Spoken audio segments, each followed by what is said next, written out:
हमारे इस YouTube channel के सेगमेंट फास्ट न्यूज में आप तमाम का इस्तकबाल है। इस वीडियो में आप देख सकते हैं कम मिनटों में बहुत ज्यादा खबरें। तो आइए शुरू करते हैं वीडियो को और देखते हैं आज की ताजा तरीन खबरें। हैदराबाद में बस को लगी भयानक आग। सिकंदराबाद कंटोनमेंट डिपो में इलेक्ट्रिक बस को आग लग गई। चार्जिंग के वक्त इमरजेंसी स्विच में अचानक आग लग गई और आग ने बस को अपनी जद में ले लिया। इस हादसे में बस पूरी तरह जलकर खाकिस्तान हो गई। वहां मौजूद मुलाजिमीन ने बर वक्त चौकसी का मुजाहरा करते हुए दीगर बसों को वहां से दूर हटा दिया, वरना आग के इन बसों तक फैलने का खदशा था।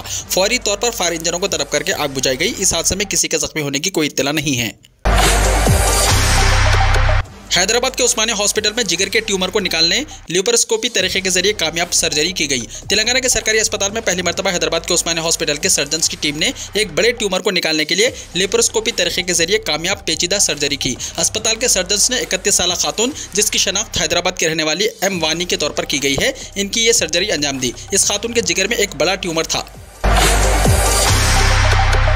तालीमी इदारों में फीस बाकायदा बनाने के लिए हुकूमत की मुजव्विज़ा कानून साजी। तिरुपति राव कमेटी की सिफारिशात को शामिल करने स्कूल एसोसिएशन की है दरख्वास्त। हुकूमत की जानिब से तालीमी इदारों में फीस को बाकायदा बनाने से मुताल्लिक मुजव्विज़ा कानून साजी का स्कूल एसोसिएशन की जानिब से खैर मकदम किया गया है। मुसल्लिमा स्कूलों के एसोसिएशन के नुमाइंदों ने वज़ीर तालीम सबीता इंदिरा रेड्डी से मुलाकात की और कहा कि तालीमी इदारों में एकसा तौर पर फीस के निफाज से तलबा को सहूलत होगी। खासतौर पर गरीब और मुतवस्सित तबकात इजाफी बोझ से बच जाएंगे। आमतौर पर कॉर्पोरेट इदारों में तालीमी फीस में एकसानियत नहीं है। इस सिलसिले में हुकूमत से बारहा नुमाइंदगी की गई थी, जिसके बाद हुकूमत ने कानून साजी का फैसला किया है। एसोसिएशन के नुमाइंदों ने वज़ीर तालीम से दरख्वास्त की कि कानून साजी के वक्त प्रोफेसर तिरुपति राव कमेटी की सिफारिशात को पेश नजर रखा जाए ताकि तालीमी इदारों के लिए भी कोई दुश्वारी न हो। बहुत जल्द हैदराबाद में मोटर गाड़ियों के बैटरियों की तब्दीली के सेंटर्स कायम होंगे। मरकजी हुकूमत की जानिब से इलेक्ट्रॉनिक मोटर व्हीकल के इस्तेमाल के जरिए माहौलियात के तहफ़्फ़ुज़ में ताउन करने वालों के लिए बैटरियों की तब्दीली के लिए स्टेशन के क़याम का फैसला किया गया है और जल्द ही शहर हैदराबाद के तमाम जोन्स में कम अज़ कम 6 बैटरी तब्दील करने के स्टेशन कायम किए जाएंगे। बताया जाता है कि रियासती हुकूमत की जानिब से मरकज़ को रवाना करदा मनसूबे के मुताबिक शहर हैदराबाद में इलेक्ट्रॉनिक गाड़ियों के इस्तेमाल के कल्चर में इजाफे को देखते हुए मरकजी हुकूमत की जानिब से शहर हैदराबाद में बैटरी तब्दील करने के मराकज़ का क़याम अमल में लाया जाएगा। सरकारी मुलाजिमीन के लिए खुशखबरी। पीआरसी के बकायाजात जारी करने तेलंगाना हुकूमत का फैसला। तेलंगाना हुकूमत ने सरकारी मुलाजिमीन के 2 महीने के पीआरसी के बकायाजात की अदायगी का फैसला किया है। फाइनेंस डिपार्टमेंट ने बकायाजात की अदायगी से मुताल्लिक अहकाम जारी कर दिए हैं। 1 अप्रैल 2020 से 31 मई 2021 तक के पीआरसी के बकायाजात की रकम मुलाजिमीन और वजीफा याबों को 36 अक़सात में अदा करने का ऐलान किया गया है। मुख्तलिफ कॉरपोरेशनों इदारों में काम करने वाले मुलाजिमीन को भी पीआरसी के बकायाजात अदा किए जाएंगे। हुकूमत ने फौत होने वाले मुलाजिमीन के अरकान ख़ानदान को ये रकम एकमुश्त अदा करने का फैसला किया है। सुनहरा तेलंगाना की तरह सुनहरा भारत तश्कील देने केसीआर का अज़्म। फ़िरक़ावाराना सियासत के बजाय तरक्की की वकालत उन्होंने की। कौमी सतह पर तब्दीली की कोशिश। नारायण खेड़ में जलसे आम से उन्होंने खिताब किया। चीफ मिनिस्टर के चंद्रशेखर राव ने सुनहरा तेलंगाना की तरह सुनहरा भारत यानी बंगारू भारत की तरक्की के लिए अवाम से ताउन की अपील की है। उन्होंने कौमी सियासत में अहम रोल अदा करने का ऐलान करते हुए कहा कि वो चाहते हैं कि हिंदुस्तान अमेरिका और दीगर ममालिक से बेहतर तरक्की करे और तरक्की और फलाह के मामले में दुनिया भर के लिए मिसाली साबित हो। चीफ मिनिस्टर संगारेड्डी के नारायण खेड़ में संगमेश्वरा और बेसवेश्वरा लिफ्ट ऑर्गेशन प्रोजेक्ट का संग बुनियाद रखने के बाद एक जलसे आम से खिताब कर रहे थे। चीफ मिनिस्टर ने कौमी सियासत में अहम रोल अदा करने से मुताल्लिक अपनी सरगर्मियों का हवाला देते हुए मुल्क में फिरका परस्त सियासत की जगह तरक्की की जरूरत पर जोर दिया। उन्होंने कहा कि बाज़ ताकतें फिरकावाराना सियासत के जरिए मुल्क को बांटने की कोशिश कर रही हैं। किसी भी सूरत में इन ताकतों की साजिश को कामयाब होने नहीं दिया जाएगा। 12 साल के बच्चों के लिए हैदराबाद की वैक्सीन को हंगामी इस्तेमाल की मिली मंजूरी। भारत के ड्रग्स कंट्रोलर जनरल ने 12 से 18 साल के बच्चों के लिए कोविड-19 वैक्सीन के इमरजेंसी इस्तेमाल की मंजूरी दे दी है। इस वैक्सीन को हैदराबाद की कंपनी बायोलॉजिकल ई लिमिटेड ने तैयार किया है। इससे पहले इस वैक्सीन को गुज़िश्ता बरस दिसंबर में बालिग आबादी के लिए इमरजेंसी इस्तेमाल की मंजूरी दी गई थी।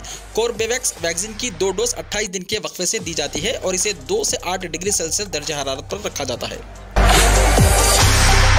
वक्फ बोर्ड के मुतवल्ली और बार कौंसिल जुमरजात के लिए 28 फरवरी को होगी रायदही। मुतवल्ली की 2 सीटों के लिए 7 उम्मीदवार मैदान में हैं। बार कौंसिल के लिए 2 उम्मीदवार नामजद अरकान के लिए सरगर्मियां हैं जारी। तेलंगाना वक्फ बोर्ड में मुतवल्ली और मैनेजिंग कमेटी और बार कौंसिल जुमरजात में रायदही यकीनी हो चुकी है। पर्चाजात नामजदगी वापस लेने की आखिरी तारीख कल थी, जिसमें मुतवल्ली और मैनेजिंग कमेटी जुमरे के 4 उम्मीदवारों ने अपना नाम वापस ले लिया, जिसके बाद 7 उम्मीदवार मैदान में हैं। इस जुमरे के तहत 2 उम्मीदवारों का बहैसियत रुकन वक्फ बोर्ड इंतखाब करना है। इसी तरह बार कौंसिल जुमरे की 1 सीट के लिए 2 उम्मीदवार मैदान में हैं। इलेक्शन ऑफिसर और जिला कलेक्टर हैदराबाद एल शर्मन ने इन दोनों जुमरजात के उम्मीदवारों की क़तई फहरिस्त जारी कर दी है। दोनों जुमरजात के लिए 28 फरवरी को रायदही मुकर्रर है। सुबह 11 बजे से शाम 4 बजे तक वक्फ बोर्ड के दफ्तर वाक़े रज़्ज़ाक़ मंजिल में रायदही होगी और शाम 5 बजे वोटों की गिनती के बाद नतीजे का ऐलान कर दिया जाएगा।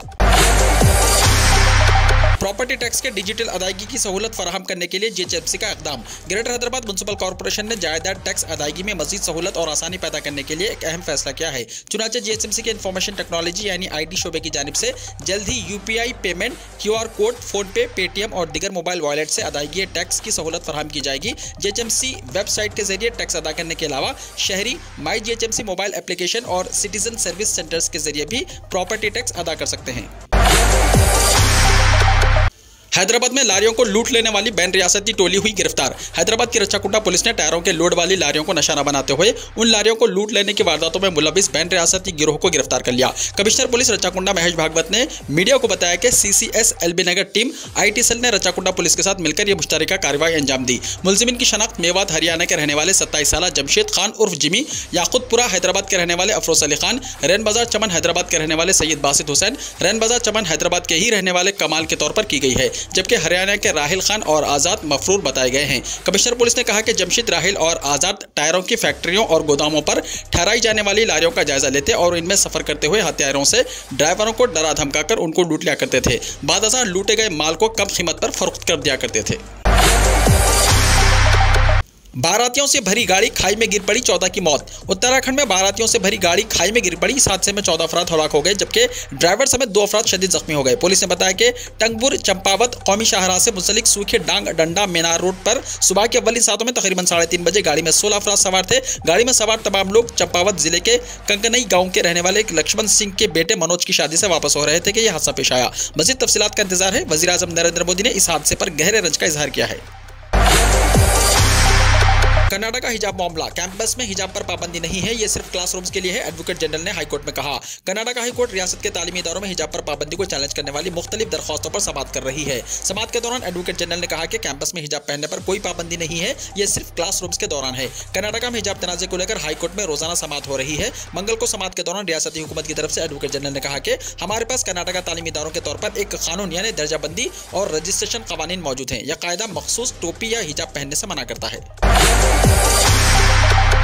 कर्नाटका में हिजाबी तालिबात ने कॉलेज के गेट पर ही प्रोफेसर को सौंप दिया असाइनमेंट। हिजाब तनाज़ा सड़कों से अदालत तक असर दिखा रहा है। कहीं तालिबात ने हिजाब के बगैर प्रैक्टिकल एग्जाम में भी शिरकत पर रजामंदी जाहिर कर दी थी, लेकिन आज हिजाबी तालिबात को कॉलेज कैंपस में दाखिले की इजाजत न होने की वजह से कुंदापुर सरकारी जूनियर कॉलेज के शोबे कॉमर्स से ताल्लुक रखने वाली 4 तालिबात ने कॉलेज गेट तक पहुंचकर इंटरनल मार्क्स के लिए तैयार किए गए असाइनमेंट अपने प्रोफेसर के हवाले किए। याद रहे कि 3 फरवरी से कुंदापुर कॉलेज में भी प्रिंसिपल ने हिजाबी तालिबात को कॉलेज इहाते से बाहर भी भेजा था। तब से ये तालिबात कुछ दिनों तक रोजाना गेट तक आकर वापस चली जाती हैं। गुजरात पहुंचा हिजाब तनाज़ा। इम्तिहान देने के लिए पहुंची बाहिजाब मुस्लिम तालिबात के खिलाफ वीएचपी का एहतजाज, 15 ज़ेरे हिरासत। कर्नाटका से शुरू होने वाला हिजाब तनाज़ा मुख्तलिफ रियासतों के बाद अब गुजरात में भी पहुंच गया। यहाँ के शहर सूरत के एक स्कूल में बाहिजाब मुस्लिम तालिबात के खिलाफ सख्त गिर हिंदू तंजीम वीएचपी यानी विश्व हिंदू परिषद ने एहतजाज किया। पुलिस ने तनाज़े को मजीद बढ़ने से रोकने के लिए हिंदू तंजीम के 15 कारकुनों को हिरासत में ले लिया। पुलिस ने इर्द गिर्द के इलाकों में चौकसी बढ़ा दी है ताकि माहौल खराब ना हो। हिमाचल प्रदेश में पटाखा बनाने वाली फैक्ट्री में धमाके से 7 अफराद हलाक, 12 शदीद जख्मी। हिमाचल प्रदेश के उन्नाव जिले के हरवली सब मंडी इलाके के बातूखी एक पटाखा फैक्ट्री में धमाके से 7 मजदूर झुलसकर हलाक हो गए। हादसे में तकरीबन 12 मजदूर जख्मी हुए हैं। जख्मियों की हालत इंतहाई तशवीशनाक बताई जाती है। पुलिस और फायर ब्रिगेड ने मौके पर पहुंचकर आग पर काबू पा लिया। पुलिस ने धमाके की तहकीकात शुरू कर दी है। इस वाक़े से लोगों में शदीद खौफ व हिरास फैल गया। बताया जा रहा है कि मज़कूरा फैक्ट्री गैर कानूनी तौर पर चल रही थी। 10th और 12th क्लास के बोर्ड एग्जाम्स कैंसिल करने के लिए सुप्रीम कोर्ट में दाखिल की गई है अर्जी में सीबीएसई, आईसीएसई और एनआईओएस के अलावा तमाम रियासतों में 10th और 12th क्लास के बोर्ड एग्जाम्स फिजिकल तौर पर इनेकाद पर पाबंदी लगाने का मुतालबा किया गया। अर्जी गुजारों का कहना है कि क्लासेस का इनेकाद ऑनलाइन किया गया है, इसलिए फिजिकल एग्जाम्स का इनेकाद मुनासिब नहीं होगा। अर्जी में दलाइल पेश की गई है कि कोविड-19 की वजह से फिजिकल क्लासेस का इनेकाद नहीं किया जा सका। ऐसी सूरत हाल में क्लासरूम्स में फिजिकल एग्जाम्स का इनेकाद तलबा के लिए परेशानी का बायस बनेगा और वो अपने रिजल्ट्स को लेकर शदीद दबाव में आ सकते हैं। ऐसी सूरत हाल में इसके खतरनाक नताइज बरामद होने का खदशा है। अर्जी गुजार अनुबा श्रीवास्तव सहाय ने अपनी अर्जी में दावा किया है कि फिजिकल एग्जाम्स कराने के फैसले से तलबा नाखुश हैं। उन्होंने मुख्तलिफ दलाल के जरिए दावा किया है कि बोर्ड के एग्जाम्स के रिजल्ट्स ज़हनी दबाव का बाइस बनते हैं। उन वजूहात की वजह से हर साल बहुत से तलबा अपनी खराब कारकर्दगी या नाकामी के खौफ से खुदकुशी कर लेते हैं। दरख्वास्त में कहा गया है कि ऑफलाइन या फिजिकल एग्जाम्स के बजाय मुताबादिल यानी गुज़िश्ता साल की तरह तलबा के तालीमी रिजल्ट्स क्लासों में इंटरनल असेसमेंट की बुनियाद पर और इसी तरीके पर आगे के रिजल्ट्स का ऐलान करने का इंतजाम किया जाए। इस पर सुप्रीम कोर्ट ने इस केस को सुनवाई के लिए मंजूर कर लिया है। यूक्रेन का बहरान, भारतीय शहरी और तलबा परेशान। भारत सरकार ने यूक्रेन में जेर तालीम भारतीय तलबा को जल्द जल्द वापस लौट आने का मशवरा दिया है। मशरक़ी यूक्रेन के 2 सूबों की आज़ादी तस्लीम करने और वहां फौज भेजने के सदर पुतिन के ऐलान ने सूरत हाल को मज़ीद पेचीदा कर दिया है। आला तालीम हासिल करने और बिलखुसूस डॉक्टर बनने के ख्वाहिशमंद हज़ारों भारतीय तलबा यूक्रेन के मुख्तलिफ रियासतों में मेडिकल कॉलेजों में तालीम हासिल कर रहे हैं। लेकिन पीर के रोज़ रूसी सदर व्लादिमीर पुतिन की तरफ से यूक्रेन के 2 सूबों डोनेट्स्क और लुहांस्क की आज़ादी को तस्लीम करने और वहां फौज भेजने के ऐलान के बाद भारतीय तलबा और उनके सरपरस्तों की परेशानियां बढ़ गई हैं। यूक्रेन से लोगों की वापसी के लिए एयर इंडिया का खुसूसी तैयारा कैफ हुआ रवाना। यूक्रेन और रूस के दरमियान बढ़ते तनाव के पेश नजर एयर इंडिया की खुसूसी परवाज यूक्रेन से फंसे हिंदुस्तानी शहरियों को वापस लाने के लिए मंगल को रवाना हो गई है।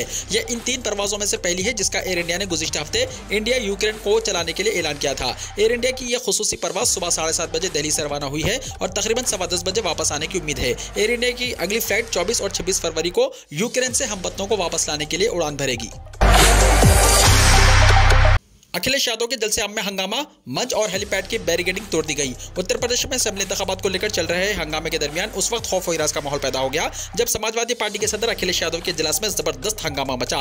प्रयागराज के करछना में अखिलेश यादव के जलसे आम में हाथ मिलाने और सेल्फी लेने के लिए लोग इतने बेचैन हो गए कि समाजवादी पार्टी के कारकुनों ने हंगामा खड़ा कर दिया। स्टेज से हेलीपैड तक हर जगह बैरिकेडिंग तोड़कर एसपी के कारकुनों ने जमकर हंगामा मचाया। हैरत की बात यह है कि यह सब अखिलेश यादव की मौजूदगी में हुआ। जलसे आम के दौरान भगदौड़ मच गई जब ये लोग इस कदर हंगामा आराई पर उतर आए कि पुलिस को लाठीचार्ज करना पड़ा। सैकड़ों एसपी अखिलेश यादव के हेलीपैड के करीब पहुंचे, फिर सिक्योरिटी को मद्देनजर रखते हुए पुलिस ने इन पर लाठीचार्ज किया। काफी कोशिशों के बाद पुलिस वालों ने किसी तरह अखिलेश यादव का हेलीकॉप्टर उड़वा दिया। हालांकि हंगामा आराई और अफरा तफरी की सूरत हाल काफी देर तक बरकरार रही।